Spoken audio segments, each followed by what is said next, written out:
Buongiorno e benvenuti a questa edizione del nostro telegiornale. Vediamo subito i titoli. Il giallo della morte di Noemi, la giovane donna trovata senza vita nella sua casa di riposto nel Catanese dopo un incendio. I familiari non credono al suicidio. Positivi altri 10 parenti della piccola Anna Rosa, la bimba di 4 anni morta di difterite a Palermo. All'ASP in arrivo scorte di vaccini. Una mamma e il suo bimbo di 18 mesi detenuti da Ferragosto nel carcere di Gazzi a Messina. Una vergogna all'appello del garante dei detenuti. Avevano decine di targhe false ma anche guanti, passamontagna e tutto l'occorrente per i colpi. Scoperto a San Cristoforo il covo di una banda di rapinatori. Chiuso per carenza di medici il caso della Guardia Medica di Siracusa. I neolaureati non vogliono venire, spiega il presidente dell'ordine. Albano a Catania con le sue grandi passioni, canzoni e vino. La musica è medicina, ha spiegato. Calcio, Palermo-Juve Stabia finisce 1-0 con gol di Jonsen. Inzaghi soddisfatto per i 3 punti. Il Catania stecca alla prima, rossazzurri superati al Massimino dall'Inter Under 23. Occorre intervenire sul mercato, soprattutto a centrocampo.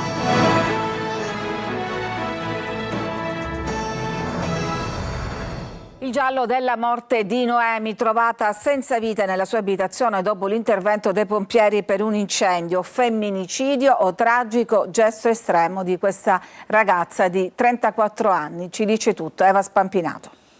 Abbastanza brutto, una morte del genere non va così. Non si rassegnano all'idea che Noemi possa aver deciso di farla finita. La madre e i familiari della 34enne trovata ieri dentro la sua casa di riposto, qui in via Circunvallazione, impiccata mentre tutto attorno divampavano le fiamme, continuano a respingere l'idea di un suicidio. L'odore forte, acre dell'incendio del rogo si sente ancora nell'aria. Davanti la porta dell'abitazione di Noemi i sigilli dei carabinieri che questa mattina sono tornati qui sul luogo del delitto. Sull'asfalto posati per terra 5 lumini e un mazzo di fiori freschi e il cordoglio della comunità per la morte di una ragazza di 34 anni. Adesso sarà l'autopsia sul corpo di Noemi, che in questo momento si trova all'ospedale policlinico di Catania, a sciogliere i dubbi su quello che tuttora rimane un mistero: suicidio o omicidio o femminicidio.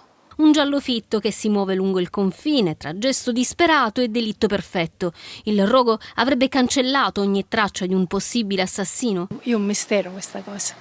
Se non fosse successo l'incendio, se il cane non abbaiava, possibilmente chissà cosa sarebbe successo e le cose non sarebbero state magari così evidenti, presumo. Non escludono nessuna pista nemmeno i carabinieri della compagnia di Giarre di riposto, che ieri hanno sentito l'uomo con la quale Noemi si frequentava nell'ultimo periodo come persona informata sui fatti, senza inserirlo però nel registro degli indagati.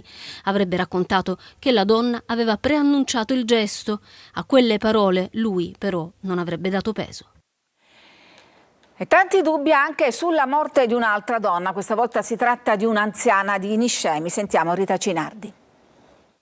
È ancora tutta da chiarire la morte di un'anziana di Niscemi deceduta dopo circa un mese di ricovero in ospedale. La procura di Gela ha aperto un fascicolo per istigazione al suicidio, al momento a carico di ignoti, e ha avviato una serie di accertamenti per ricostruire quanto accaduto. Gli investigatori stanno sentendo i familiari della donna, mentre sul corpo si sta procedendo all'ispezione esterna. Sarà proprio questo primo esame a stabilire se vi siano elementi sospetti che rendano necessario procedere anche con l'autopsia. Ma sulla vicenda c'è anche un altro fronte investigativo. Il marito della donna, un uomo di 85 anni, risultava già indagato per maltrattamenti in famiglia, un procedimento avviato prima della morte dell'anziana e nell'ambito del quale la procura aveva anche chiesto l'applicazione del divieto di avvicinamento alla moglie. La donna però è morta prima che la misura potesse essere convalidata. Adesso gli inquirenti vogliono ricostruire ogni passaggio della vicenda e comprendere cosa sia accaduto prima del ricovero e nelle settimane successive. Le dichiarazioni dei familiari e gli accertamenti sul corpo potranno fornire nuovi elementi all'inchiesta. Resta dunque da chiarire se e in che modo i diversi aspetti emersi possano essere collegati. E ci occupiamo adesso della ricomparsa della difterite a Palermo. Sono spuntati altri 10 positivi nella famiglia di Anna Rosa, la bambina morta qualche giorno fa. Cresce la preoccupazione tra le famiglie mentre l'ASP fa scorta di vaccini. Marco Gullà. Una decina di tamponi positivi alla difterite tra i familiari di Anna Rosa Bartolotta, la bambina di 4 anni morta nella notte tra mercoledì e giovedì all'ospedale dei bambini. L'indagine epidemiologica dell'ASP di Palermo si allarga e porta alla luce nuovi casi nel nucleo familiare della piccola, mentre si stringe il cerchio sul possibile paziente zero. In città cresce la preoccupazione. Tantissime famiglie che non avevano vaccinato i propri figli stanno adesso prenotando il vaccino. Questa mattina nel centro vaccinale della Guadagna in molti arrivano anche senza prenotazione.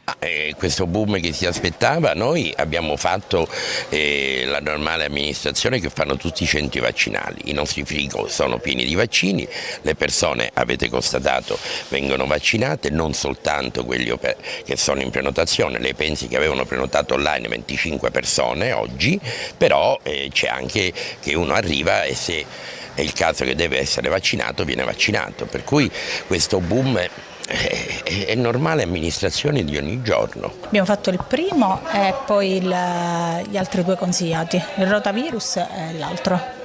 Ho fatto il vaccino in gravidanza per la pertosse sia per il primo sia per la seconda. Ho fatto i vaccini antinfluenzali, per noi è semplicemente fondamentale perché abbiamo a cuore la tutela dei nostri figli. Del vaccino tra i 5 e i 6 anni si è il richiamo.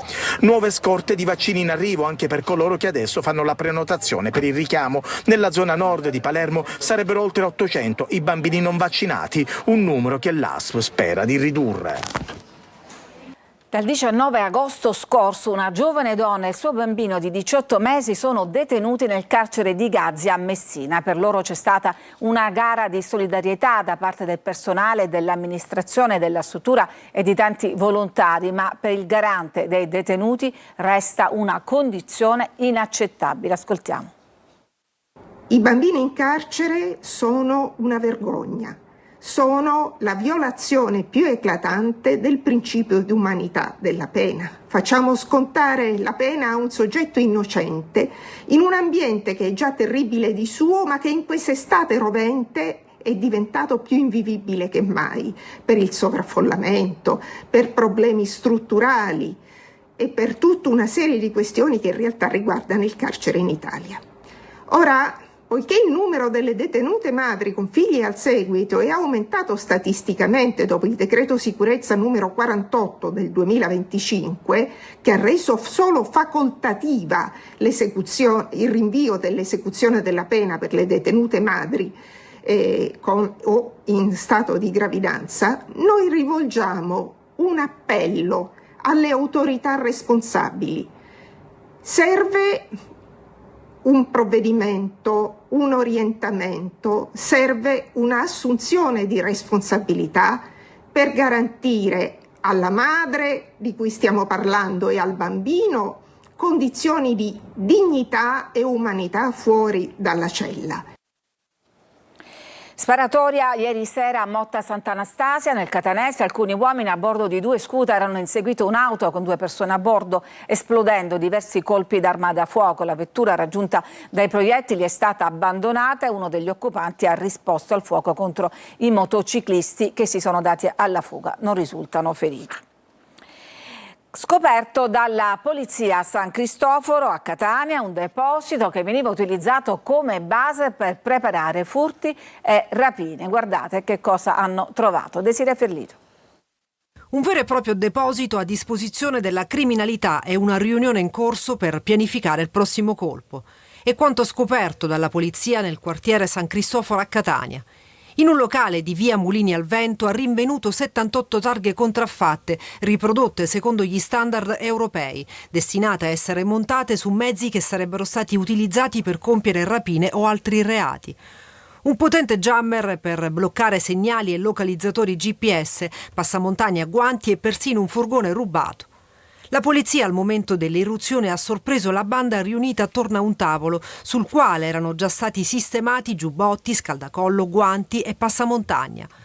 Sul furgone rubato rinvenuto in un garage vicino era stata montata una nuova targa per nasconderne la provenienza. Sequestrati anche altri veicoli e segnaletica identificativa riconducibile a mezzi rubati negli anni scorsi. Al termine dell'operazione sono stati denunciati 2 catanesi, un 43enne pluripregiudicato già sottoposto all'obbligo di dimora e un 20enne. Resta da chiarire quale sarebbe stato il prossimo colpo e se altre persone facessero parte della banda. A Vittoria un ambulante di origine marocchina è stato accoltellato al culmine di una lite con un giovane vicino alla stazione ferroviaria. Colpito all'addome, l'uomo è ferito gravemente. L'aggressore di 22 anni è stato fermato dai carabinieri. Guardia medica chiusa per carenza di medici. Succede a Siracusa, ma è emergenza ovunque. Francesco Aloi. Chiuso per carenza di medici. L'ASP non ha usato giri di parole per motivare l'interruzione provvisoria del servizio di continuità assistenziale. Chi nella penultima domenica di agosto è venuto qui, nella guardia medica dell'Umberto I di Siracusa, ha trovato questo avviso. E come ci dice qualcuno, non sarebbe la prima volta. Stessa situazione, infatti, anche in altri ambulatori della città. Da un lato c'è una carenza strutturale, dall'altro nelle giornate festive c'è un maggiore afflusso dell'utenza. Ora è chiaro che la mancanza di medici aggrava il problema, ma si potrebbe risolvere, secondo me, sfruttando meglio la casa di comunità. La guardia medica è un servizio utile che serve ad alleggerire la pressione sui pronto soccorso. Qui bisogna rivolgersi per i casi non gravi ed è qui che solitamente si trovano i medici neolaureati, giovani che decidono di fare esperienza così. Ma non tutti accettano. Bisogna incidere moltissimo sulle politiche che possono aumentare l'attrattività e mi riferisco alle politiche salariali, allo scudo penale, alla problematica del contrasto alle aggressioni ai camici bianchi e tutte quelle iniziative che la Federazione Nazionale degli Ordini dei Medici da tempo sta portando avanti presso i tavoli ministeriali. La guardia medica quindi sembra non essere attrattiva, troppe responsabilità e stipendio basso. E questa è la conseguenza. Resta ancora senza primario il reparto di malattie infettive dell'ospedale Fratelli Parlapiano di Ribera in provincia di Agrigento. Si tratta dell'ennesima battuta d'arresto di una vicenda iniziata ben 4 anni fa con l'addio del primario. L'iter da allora ha subito forti rallentamenti anche a causa del rifiuto di 24 specialisti contattati in tutta Italia per comporre la commissione esaminatrice. Risolto il rebus delle nomine, c'è stata poi la defezione dell'unico candidato. Fiamme al primo piano di un palazzo di Gela. I residenti dell'intero stabile sono stati costretti a evacuare le abitazioni e a trascorrere la notte fuori casa. Gerry Italia. È l'1:30 di notte quando in via Benedetto Croce, nel quartiere Caposoprano di Gela, scatta l'allarme. Da un appartamento al primo piano di un edificio di 7 piani si alzano fiamme e fumo. In pochi minuti la situazione diventa concitata. Sul posto arrivano i vigili del fuoco e la polizia. I residenti vengono fatti uscire dallo stabile per consentire ai soccorritori di lavorare in sicurezza.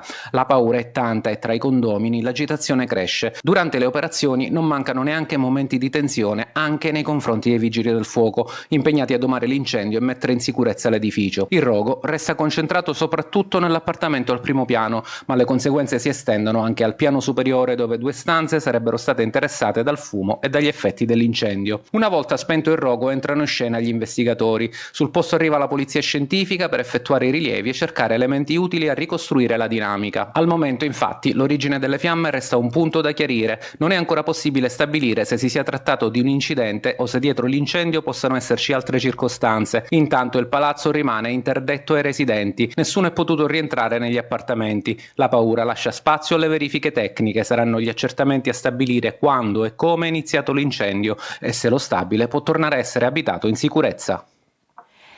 E polemica nel Ragusano per la decisione della regione di abbattere circa 100 esemplari di daini che negli ultimi anni si sono riprodotti. Sentiamo Veronica Barbarino.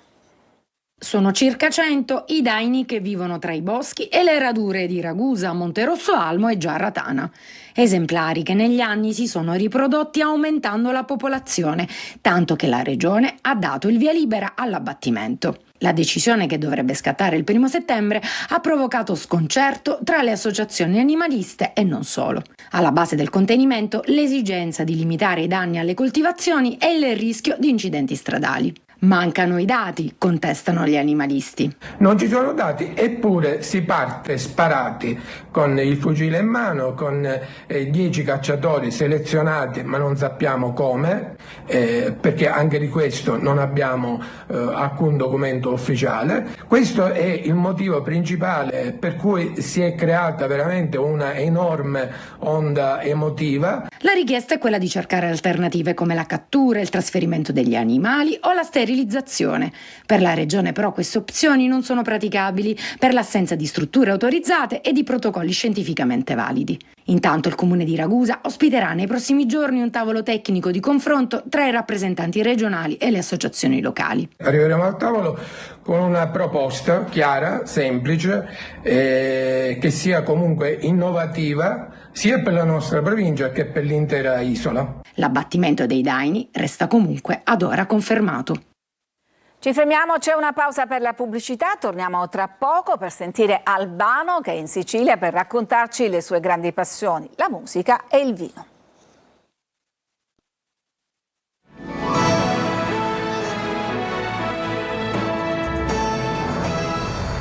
Dalla Puglia alla Sicilia, portando con sé le sue più grandi passioni, la musica e il vino. Parliamo di Albano che si racconta nel servizio di Emanuela Corsi.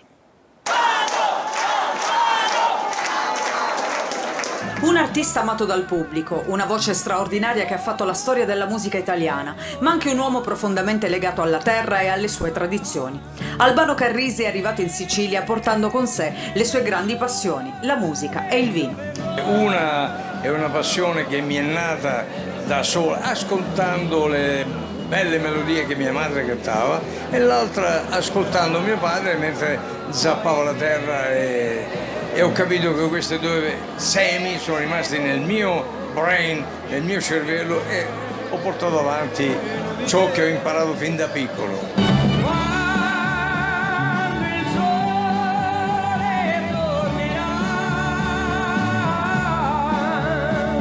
Hai mai pensato di comprare un vigneto magari qua in Sicilia? No, perché già non faccio in tempo a seguire i miei là in Puglia. Qua mi piace invece osservare quello che fanno gli altri miei colleghi, contadini o imprenditori. Felicità, e bicchiere di vino con un panino, la felicità. Quando ti rivedremo sul palco dell'Ariston? Guarda che nel mondo non c'è solo l'Ariston, c'è, bene che ci sia, ha dato tanta musica al mondo, ma se c'è va bene, se non c'è pazienza. Nostalgia, nostalgia canaglia, che ti prende proprio quando non vuoi. Ricordatevi, come io lo ricordo a me stesso ogni giorno, che la musica è medicina, e come tutte le medicine presa con la giusta dose fa bene al vivere. E ancora musica, ma anche luce e fuoco per raccontare uno dei capolavori di Mozart, il Requiem, l'ultima opera rimasta incompiuta del grande compositore Mozart. Sentiamo Davide Sardo. Il Requiem di Mozart diventa teatro, danza e fuoco. Al Teatro dell'Efebo di Agrigento il capolavoro del compositore austriaco prende vita in una versione scenica intensa e suggestiva. Centinaia di candele illuminano la scena, le fiamme accompagnano la musica e i movimenti degli interpreti, creando un'atmosfera unica. Per la prima volta in Sicilia il Requiem K626 viene proposto in versione scenica integrale, con il coro lirico siciliano, l'orchestra del Festival Lirico dei Teatri di Pietra, il corpo di ballo e 4 solisti. Il fuoco richiama i momenti più drammatici dell'opera, mentre la luce diventa simbolo di speranza. A dirigere l'orchestra il maestro Francesco Costa. Rendere il Requiem di Mozart uno dei più grandi capolavori sinfonici di ispirazione sacra, trascendente, renderlo contemporaneo, renderlo attuale e quindi contaminarlo con la danza e farlo ovviamente scenico, perché è un teatro immersivo con il fuoco. Ecco, quindi come ogni nota non è una semplice nota concertistica, ma diventa una nota dell'arte nella sua massima totalità, nella sua massima espansione. giocare. Regia di Salvo Dolce e coreografie di Sara Lanza. Una rilettura originale del capolavoro di Mozart, trasformato in un'esperienza fatta di suoni, movimento e immagini. Ci fermiamo, c'è una pausa, torniamo con la pagina sportiva. Buona la prima per il Palermo, stecca invece il Catania. Tra poco.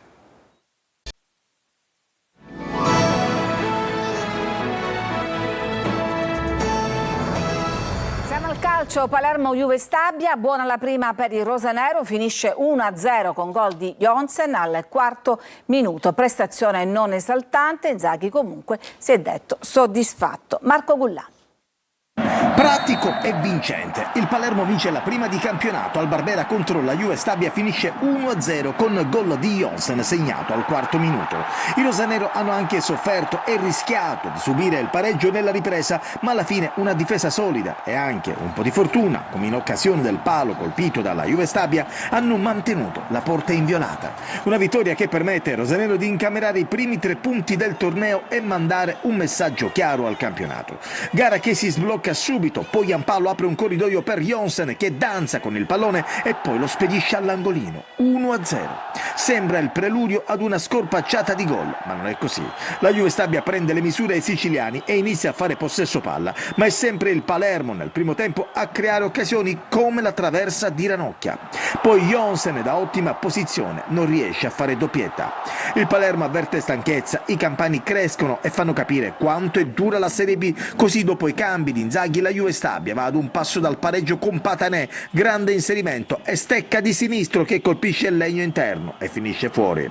Rosanero che giocano con il cronometro, l'ultima occasione sui piedi di Leduaron, palla alta. Finisce 1-0, prova non esaltante da parte del Palermo che soprattutto nella ripresa è apparso opaco e con poche idee, ma per i siciliani era fondamentale iniziare con la marcia ingranata. Inizia anche una settimana importante di mercato, sono giorni caldi per l'arrivo del portiere Perin dalla Juventus.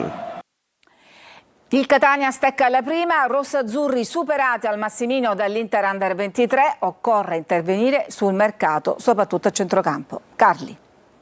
Difficoltà nuove che andranno analizzate. Le parole sono di Longo a fine partita. Una partita che ha messo in luce i problemi sul campo dopo quelli evidenziati nuovamente dal vertice del club durante l'estate. Primo tempo deludente, dopo un avvio in cui i rossazzurri hanno provato a mettere in pratica il volere dell'allenatore, fare la partita, ma senza ritmo, cattiveria e cinismo. L'Inter ha calato l'1-2 che ha indirizzato la gara. Il gol di Maia ha evidenziato errori in difesa simili a quelli di Parma per una retroguardia apparsa ancora in affanno sia nei centrali che negli esterni per nulla propositivi. Il rigore di Mosconi è stata un'ulteriore mazzata all'intervallo sotto di 2 gol. A quel punto ho aspettato fra primo e secondo tempo di riguardare in faccia i miei ragazzi, scelte per rimettere un po', rimescolare un po' le carte, mettere un attaccante in più dentro facendolo partire dalla mezzala come Bruzzaniti. Nella ripresa si cambia, c'è anche la reazione almeno per una mezz'oretta, ma pure la convinzione che serva di più. Se a centrocampo schieri Jimenez, bacchettato a fine gara dall'allenatore e beccato dal pubblico, e nella ripresa anche Bruzzaniti, vuol dire che manca più di qualcosa e non è un mistero. Varra e Longo si sono confrontati a lungo a fine partita, il nome di Torrasi circola da tempo, ma serve anche un altro interprete. Con la squadra che avevo a disposizione questa sera potevo fare meglio, io mi devo preoccupare di questo, poi la società si preoccuperà entro il 2 di settembre di mettermi a disposizione altro. Qualora lo facesse saremo tutti contenti, qualora non lo facesse vuol dire che il lavoro che bisogna fare dovrà essere ancora più importante. La nota lieta, forse l'unica insieme a Coda in tribuna, è la prestazione di Russo, un catanese che segna a Catania e fa vedere coraggio e intraprendenza. Occorre ripartire da lì, di sicuro, ma serve anche tanto altro.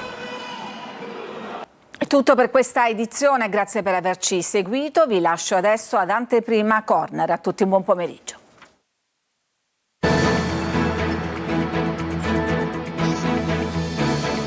Entra nel mondo dell'informazione con l'app Sicilia Web. Resta sempre aggiornato con le news e le live in diretta.